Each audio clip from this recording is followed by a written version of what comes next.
नमस्कार मित्रों, कैसे हो आप सभी। आशा है आप सभी बढ़िया होंगे। आप सभी को जैसे पता है कि हमारी प्रथम कक्षा हो चुकी है, उसमें हमने पीएसआई के सिलेबस को समझा और कुछ विगत परीक्षाओं में पूछे गए प्रश्नों पर भी हमने चर्चा की। आज की जो हमारी कक्षा होगी वह हिंदी के कुछ आधारभूत तत्व होते हैं या आधारशिला तैयार करने वाले बिंदु हैं, उन पर होगी। तो वे कौन से बिंदु है जिन पर आज चर्चा करेंगे? तो आज हम जिस बिंदु पर चर्चा करेंगे वह है हिंदी का उद्भव एवं विकास। कौन सा है भाई? हिंदी का उद्भव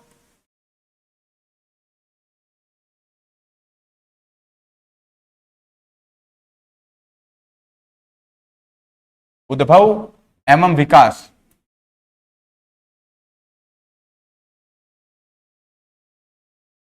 देखिए मित्रों, प्रत्येक भाषा की अपनी एक जननी भाषा होती है। क्या होती है? जननी भाषा या मूल भाषा।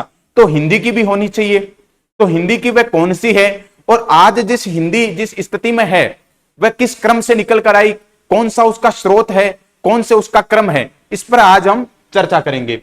तो जो विश्व है उस विश्व में 30,000 से अधिक भाषाएं बोली जाती है। कितनी भाषाएं? 30,000 से अधिक भाषाएं बोली जाती है। और उन 30,000 भाषाओं को हम अध्ययन की दृष्टि से 13 भागों में विभाजित करते हैं। कितने भागों में? 13 भागों में विभाजित करते हैं। उनमें कई भाग आते हैं, जैसे आपके द्रविड़ी है, जैसे आपके द्रविड़ है, चीनी है, सेमेटिक है, हेमेटिक है। एक इनमें भाग आता है भारोपीय। कौन सा भाग आता है भाई? भारोपीय। और भारोपीय आगे हमारे काम आने वाला है, तो हम इस पे चर्चा करेंगे कि भारोपीय वर्ग पे हम चर्चा करेंगे। ये कहां से है, इसके कितने खंड हैं, इस पर आज हम चर्चा करेंगे। तो जो भारोपीय वर्ग है,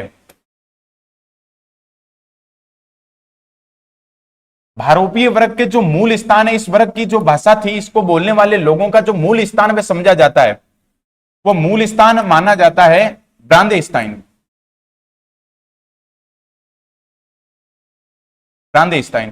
देखिए, वैसे तो विद्वानों के अलग अलग मत है इस पर, सारे एक मत पर आकर नहीं रुकते, अलग अलग मत है, परंतु जो सर्वाधिक मान्य मत है वह यही है कि ब्रांदेस्ताइन इसका मूल स्थान है। और ये कहां पर है? तो ये यूराल पर्वत के दक्षिण पूर्व में एक किर्गिज का मैदान पड़ता है। तो किर्गिज के मैदान में इसका ब्रांदेस्ताइन स्थान जो है वह किर्गिज के मैदान में है। जो भारोपीय भाषा वर्ग है इसका मूल स्थान समझा जाता है, माना जाता है। और जो भारोपीय वर्ग है इसको हम आगे दो भागों में विभाजित करते हैं। कितने भागों में विभाजित करते हैं भाई? दो वर्गों में। एक आता है आपके सतम और दूसरा आता है आपके केंतुम। सतम और केंतुम। केंतुम जो वर्ग है वह जर्मनी है, ग्रीक है, उन देशों में बोले जाने वाला है, तो हमारे ज्यादा उपयोग में नहीं आने वाला। जो सतम है ये हमारे आगे हिंदी में उपयोग में आता है। इसके भी कई खंड होते हैं, उन खंडों में एक खंड आता है भारत ईरानी खंड। कौन सा? भारत ईरानी खंड, वही हमारे उपयोगी है। भारत ईरानी। और इसी खंड पर अब हम आगे चर्चा करेंगे। तो भारत ईरानी खंड है,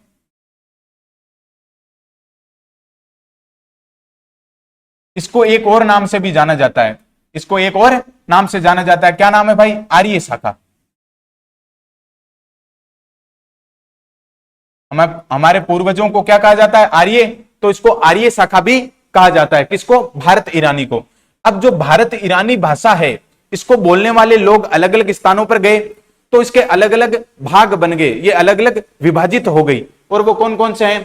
तो जो ये भाषा बोलने वाले लोग थे वे आगे 3 स्थानों पर गए। कितने स्थानों पर? 3 स्थानों पर। कुछ लोग थे जो भारत ईरानी बोलने वाले, वे ईरान चले गए। कुछ लोग कश्मीर के आसपास के क्षेत्रों में आकर रहने लगे, और कुछ लोग हैं जो भारत का जो मैदानी भाग है उसमें आकर निवास करने लगे। तो इसके 3 भाग बन गए। कितने भाग बन गए भाई? 3। एक ईरानी, दूसरा आपके बन गया इसका दरद, और तीसरा आपके इसका बन गया भारतीय आर्य भाषा। भारतीय आर्य भाषा। कौन सा भाई? भारतीय आर्य भाषा। और जो भारतीय आर्य भाषा है इसको हम कालखंड के आधार पर भी 3 भागों में विभाजित करते हैं। कितने भागों में विभाजित करते हैं भाई? 3 भागों में। किस आधार पर? कालखंड के आधार पर। कौन कौन से हैं वे? तो उस पर हम बात कर लेते हैं। तो भारतीय आर्य भाषा है इसको हम आगे 3 भागों में विभाजित करते हैं कालखंड के आधार पर। वह पहला आता है आपके प्राचीन,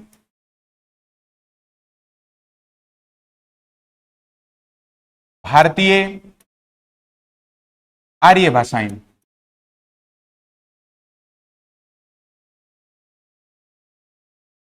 कौन सा है भाई? प्राचीन भारतीय आर्य भाषाएं। और इसका जो कालखंड समझा जाता है, माना जाता है, वह है आपके 1500 ईसा पूर्व से 500 ईसा पूर्व, 500 ईसा पूर्व। और जो दूसरा आपके आता है वह आता है मध्यकालीन, मध्यकालीन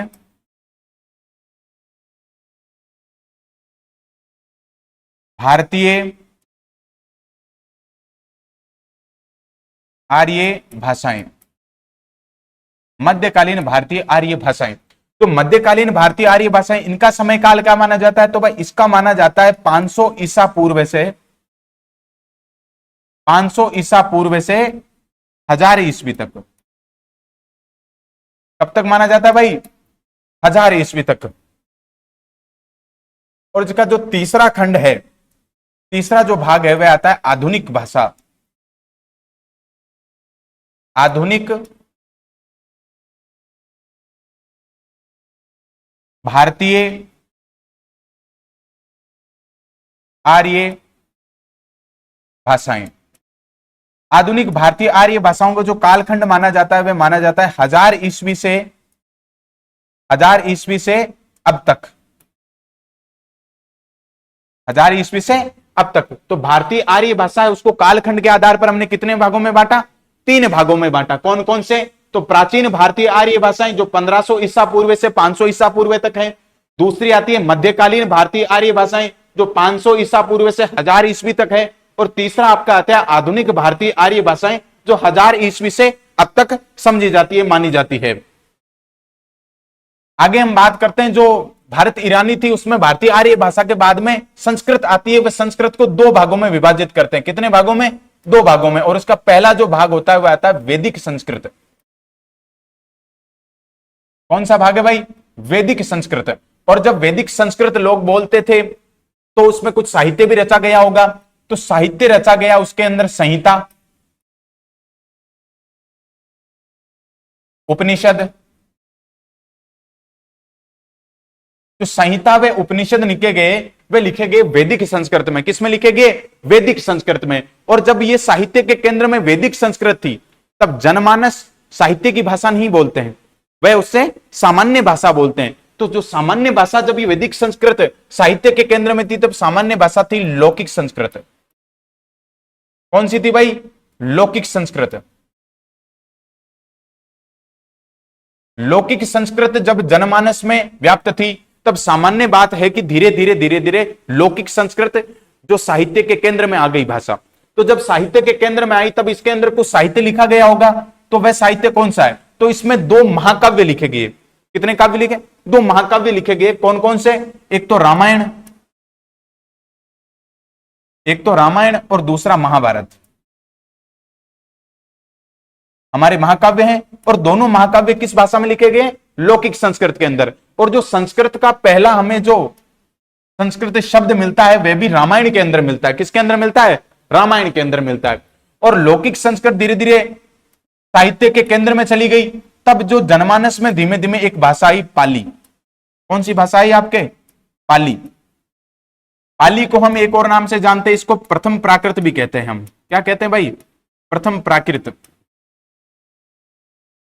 प्राकृत से आप ये समझिए कि ये स्वतः आने वाली भाषा है, स्वतः धीरे धीरे ये जनमानस में अपने आप ही विकसित हो गई। तो इसे हम प्रथम प्राकृत कहते हैं। किस भाषा को? पाली को। किसको कहते हैं भाई? पाली को। और पाली के अंदर एक हमारे महान दार्शनिक और एक महात्मा हुए भगवान बुद्ध। तो भगवान बुद्ध ने अपने उपदेश दिए, वे किसमें दिए? वे दिए पाली भाषा के अंदर। किसमें दिए? पाली भाषा के अंदर दिए। तो भगवान बुद्ध ने अपने उपदेश किस भाषा में दिए भाई? पाली भाषा के अंदर। और हमारे एक सम्राट हुए अशोक सम्राट, महानतम सम्राट है। अशोक सम्राट की जो राजभाषा मानी जाती है, राजभाषा भी जो मानी जाती है वह क्या मानी जाती है भाई? पाली मानी जाती है। क्या मानी जाती है? पाली मानी जाती है। आगे यह भी कहा जाता है कि सम्राट ने बौद्ध धर्म स्वीकार कर लिया था अशोक ने। तो सामान्य बात है, भगवान बुद्ध जिसमें उपदेश दे रहे थे तो उस भाषा से भी प्रभावित होना सामान्य बात है।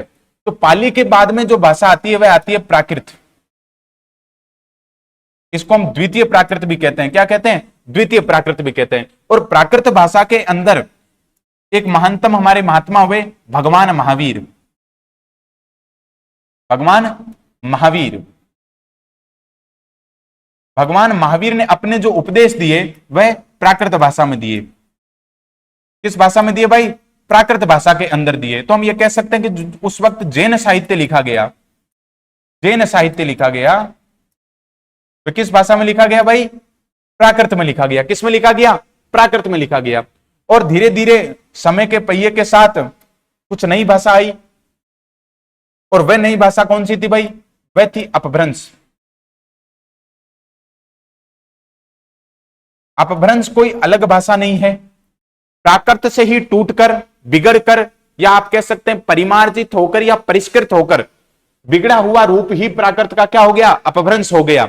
परिमार्जित रूप ही अपभ्रंश हो गया। और जो अपभ्रंश है, इस भाषा के 27 खंड स्वीकार किए गए हैं। एक पुस्तक है प्राकृत सर्वस्व, प्राकृत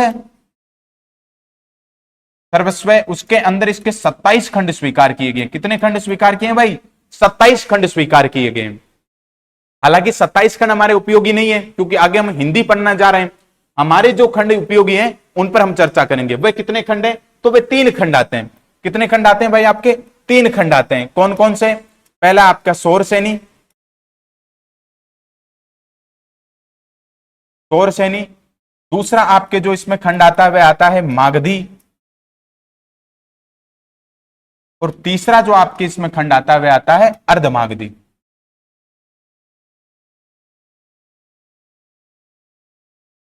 अर्धमागधी। तो सौरसेनी की ये 3 खंड हमारे लिए महत्वपूर्ण है। कुछ और खंड भी है जिन पर हम देखो बात कर लेते हैं, जैसे पैसाची है, पैसाची है, ब्राचड़ है, ब्राचड़ है, खस है, टक है, केकई है, महाराष्ट्री है। ये खंड भी किसके हैं? ये भाग भी किसके हैं? ये भी अपभ्रंश के ही भाग है। और जो पैसाची भाषा है वह आगे कश्मीर के आसपास के क्षेत्रों में बोली गई। ब्राचड़ कहां बोली गई भाई? आपके सिंध में, सिंध प्रदेश में कौन सी भाषा बोली गई? आगे ब्राचड़। और खस आपके हिमाचल में, हिमाचल में। टक आपके इससे जो विकसित भाषा है वह आगे कौन सी आई? पंजाबी। कौन सी है भाई? पंजाबी। केकई है वह पाकिस्तान के लहंदा क्षेत्र में बोली गई। और महाराष्ट्र की तो आपको बताने की आवश्यकता नहीं है, क्योंकि आगे मराठी भाषा बनी वह महाराष्ट्र से ही बनी। किससे बनी? महाराष्ट्र से बनी। आगे जो हमारे 3 खंड हमने लिखे, सौरसेनी, मागधी और अर्धमागधी, इन पर हम बात करते हैं। देखिए सौरसेनी है, इसके आगे 3 खंड बने। कितने खंड बने भाई? 3 खंड बने। कौन कौन से? तो पहला है पश्चिमी हिंदी, पश्चिमी हिंदी। दूसरा आता है इसके अंदर पहाड़ी, और तीसरा आता है इसमें राजस्थानी। कौन सा है भाई? राजस्थानी। और जो मागधी है, मागधी भाषा से आगे मिलती है बिहारी। कौन सी भाई? बिहारी। अर्धमागधी है, इससे निकलती है पूर्वी हिंदी, पूर्वी हिंदी। तो ये 3 भागों में और आगे हमने विभाजित कर लिया, जो सौरसेनी, मागधी और अर्धमागधी थी इनको। अब आगे हम ये समझेंगे। देखिए हिंदी भाषा है वह 22 बोलियों का संकुल है, 22 बोलियों का सम्मिलित रूप है। उसको हम क्या कहते हैं? हिंदी कहते हैं। तो वह 22 बोलियां कौन कौन सी है, आगे हम इस पर चर्चा करेंगे। तो देखिए, ठीक है, दिख रहा है? चलो बढ़िया। जो पश्चिमी हिंदी है, पश्चिमी हिंदी से जो आगे बोलियां निकलती है वह कौन कौन सी है? तो वह आती है आपके, एक तो खड़ी बोली, खड़ी बोली। एक आती है आपके ब्रज, एक आपके आती है बुंदेली, एक आपके आती है बांगरू, एक आती है आपके दक्षिणी, एक आपके हाथ में इसमें आती है कन्नौजी। कौन सी है भाई? कन्नौजी। तो जो पश्चिमी हिंदी है उसके आगे जो बोलियां बनती है उन पर हमने देख लिया। अब जो पहाड़ी है इस पर हम देख लेते हैं। पहाड़ी से जो निकलकर आगे बोलियां आती है वह आती है कुमाऊनी, कुमाऊनी है, गढ़वाली है और पश्चिमी पहाड़ी है। कौन सी है भाई? पश्चिमी,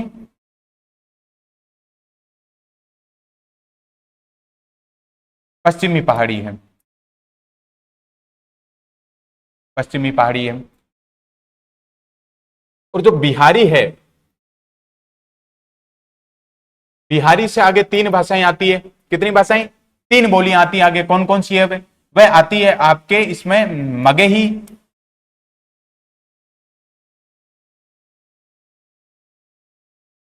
मैथिली और भोजपुरी। भोजपुरी के गाने तो आपने सुने ही होंगे। तो ये किसकी है? बिहारी की बोली है। और जो पूर्वी हिंदी है इससे भी आगे तीन आती है, तीन बोलियां आती है। अवधी,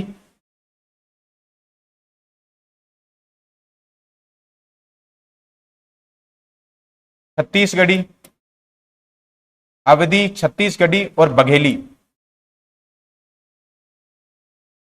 ये जो तीन बोलियां हैं वह किसकी हैं भाई? आपके पूर्वी हिंदी की है। अवधी, छत्तीसगढ़ी, बघेली, बिहारी की मगही, मैथिली, भोजपुरी, पहाड़ी की कुमाऊनी, गढ़वाली, पश्चिमी हिंदी। और जो पश्चिमी हिंदी है, पश्चिमी पहाड़ी और जो पश्चिमी हिंदी है उसमें से निकल कर आती है आपके खड़ी बोली, ब्रज, बुंदेली, बांगरू, दक्षिणी और कन्नौजी। बाकी हमारे बच्चे आ गए राजस्थानी। तो राजस्थानी के खंड तो आप सबको पता ही होंगे, एक बार लिख लेते हैं कौन कौन से। तो आपके हो गए मारवाड़ी, राजस्थानी की बोली मारवाड़ी, मेवाड़ी, ढूंढाड़ी। कौन सी? ढूंढाड़ी, मालवी, मेवाती और हाड़ौती। कौन सी भाई? हाड़ौती। ये आपके राजस्थानी की बोलियां हो गई।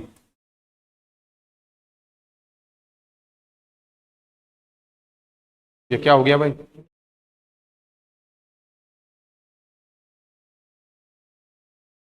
ठीक है, तो देखिए अब थोड़ा सा छोटा कर लेते हैं इसको। ठीक है, अब दिख रहा है सबको? दिख रहा है? ठीक है। तो देखिए पश्चिमी हिंदी, इसकी खड़ी बोली ब्रज, बुंदेली, बांगरू, दक्षिणी, कन्नौजी। पहाड़ी की हमने तीन देख ली, बिहारी की देख ली, मगही, मैथिली, भोजपुरी। और पूर्वी हिंदी की अवधी। अवधी के अंदर आपको तो पता ही होगा, अवधी के अंदर बाबा तुलसी ने जो साहित्य लिखा है वह कौन सी भाषा में लिखा है? बाबा तुलसी ने जो बाबा तुलसी ने जो साहित्य लिखा वह कौन सी भाषा में लिखा है? अवधी भाषा में लिखा है। तो हमने समझ लिया इसके ऊपर। और जो राजस्थानी है इसके बारे में तो विशेष बात होनी भी चाहिए, क्योंकि हमारे जो जन्म भाषा है, हमारे जो जन्म हुआ है जिस स्थान पर वह राजस्थान है, और राजस्थान में बोली जाने वाली भाषा राजस्थानी है। और राजस्थानी भाषा तो बहुत महानतम साहित्य अपने अंदर समेटे हुए। एक कवि हुए थे आपके शक्तिदान जी कविया साहब, उन्होंने राजस्थानी भाषा की महत्ता के रूप में जो लिखा था, मुझे लगता है वो बात करनी चाहिए, वो बतानी चाहिए। उन्होंने एक बार लिखा था कि जद ही भारत पर सता जोग आफत की आंधी आई ही, बगतर की कड़ियां बड़की ही, जद सिंधु राग सुनाई ही, गड़गड़िया तोपारा गोला भालानी अणिया भड़की ही, जोदारा धारा जुड़ता ही, खाड़ा रातंबर खड़की ही, रड़वड़ता माथा रण खेता, अड़वड़ता घोड़ा उलड़ता, सिर कटिया सूरा समहर में, ढाला तलवारा ले ढड़ता, और रणबंग का बिड़ आरान रचे तिड़ पेखे भाण तमाशा है, उन बगत हुए ललकार उठे, वह राजस्थानी भाषा है। तो राजस्थानी भाषा तो महान भाषा है। तो हमने इस बात को समझ लिया, पूरे को हमने के पश्चिम इंडिया। और ये जो 22 हमने जो बोलियां लिखी है, इन्हीं के संकुल को, इन्हीं के सम्मिलित रूप को हम क्या कहते हैं? इसी के सम्मिलित रूप को हम कहते हैं हिंदी। क्या कहते हैं भाई? हिंदी। देखिए हिंदी जो शब्द है, हिंदी शब्द है, आपको लगता है क्योंकि हमने बात की कि जो हिंदी की जो जननी भाषा है वह कौन सी है? संस्कृत है। हिंदी की जननी भाषा कौन सी है? संस्कृत। परंतु जो हिंदी शब्द है वह हमारे संस्कृत का नहीं है। हिंदी शब्द है वह हमारे संस्कृत का नहीं है। वह किसका भाषा का है? तो वह फारसी भाषा का है। किस भाषा का है भाई? फारसी भाषा का है। हिंदी शब्द को याद रखना, पूछा जाता है कई बार कि हिंदी शब्द है वह कौन सी भाषा का, तो वह कौन सी भाषा का है? फारसी शब्द है, विदेशी भाषाओं का शब्द है हिंदी। कुछ और चर्चाएं कर लेते हैं हम हिंदी के बारे में। तो देखिए, जो हिंदी भाषा है वह हमारी राजभाषा भी है। क्या है? हमारी राजभाषा है। हिंदी है वह हमारी क्या है? राजभाषा। और इसका उल्लेख हमारे जो संविधान है उस संविधान में अनुच्छेद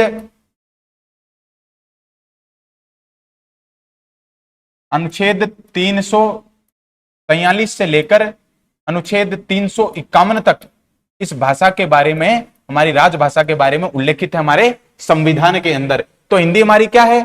राजभाषा। और अघोषित हमारी राष्ट्रभाषा भी है। हमारी राष्ट्रभाषा भी है, अघोषित है। परंतु हिंदी भाषा है वह भारत के 60 करोड़ लोगों द्वारा बोली जाने वाली भाषा हिंदी। हिंदी हमारे भारत में 60 करोड़ लोग बोलते हैं। और मैं तो अगर यह भी कहूं कि उत्तर भारत में लगभग हिंदी भाषा का प्रयोग होता है तो इसमें कोई अतिशयोक्ति नहीं है। लगभग हमारे जो उत्तर भारत है उसमें हिंदी भाषा का प्रयोग ही होता है। हालांकि पूर्वी जो भारत है उसमें थोड़े से कुछ अलग भाषाएं आ जाती है, परंतु हिंदी 60 करोड़ लोगों द्वारा बोली जाती है। और इसको हम राष्ट्रभाषा क्यों कह रहे हैं अघोषित? उसके पीछे भी कारण है, कहीं ना कहीं हमारे पूरे भारत को अगर एक सूत्र में बांधने वाली कोई भाषा है तो वह है हिंदी। कौन सी है भाई? हिंदी। तो हमारी अघोषित राष्ट्रभाषा, घोषित राजभाषा, जिसके अनुच्छेद भी हमने बात कर ली। और जो हिंदी दिवस है, हिंदी दिवस हमारे मनाया जाता है 14 सितंबर को। क्यों मनाया जाता है भाई? क्योंकि 14 सितंबर को ही हमारे इसे राजभाषा घोषित किया गया था 1949 के अंदर। 1949 के अंदर इसको राजभाषा बनाया गया था हमारे हिंदी को। कितना समय भाई? 10 मिनट और है। 10 मिनट में तो क्या ही बताएंगे। चलिए थोड़े से और बता दें। हाँ, ये भी बता दें आपको कि भारत ही नहीं, आपको तो विश्व के कई देशों में हिंदी भाषा बोली जाती है। विश्व के कई देशों में बोली जाती है, जैसे कि सूरीनाम है, इंडोनेशिया है, वहां भी हिंदी भाषा का वर्चस्व अच्छा खासा है और वहां भी समझी जाती है, बोली जाती है हिंदी। तो आज की क्लास तो हम यही समाप्त करते हैं, क्योंकि आगे समय नहीं है हमारे पास। आगे की कक्षाएं हमारे जो वर्ण विचार पर होगी वो आप सभी के लिए फ्री होगी यूट्यूब पर। आप सभी उनको देखिए और बताइए कैसी लगी आपको। बहुत बहुत धन्यवाद।